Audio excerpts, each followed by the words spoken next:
Installing your new Master Lock electronic built-in locker lock is easy. First, remove the keypad module and lock module from the package and refer to the instruction sheet. Lock is designed to function on 1/32, half-inch, and 3/4-inch door depths. It works on left and right hinge doors. Open the locker door and with one hand, align the front housing with the two mounting holes.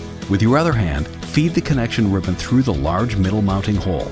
If the diameter of the two smaller mounting holes are undersized, widen the holes using a 7/32" drill bit. Line up the lock module on the back of the door and attach connection ribbon. Feed excess ribbon through the center mounting hole back into the recessed pocket of the lock module. Line up the threaded screws from the keypad module with the holes in the lock module. Install the nuts on the threaded screws and tighten with a 3/8" nut driver. Close the locker door and test the lock's functions.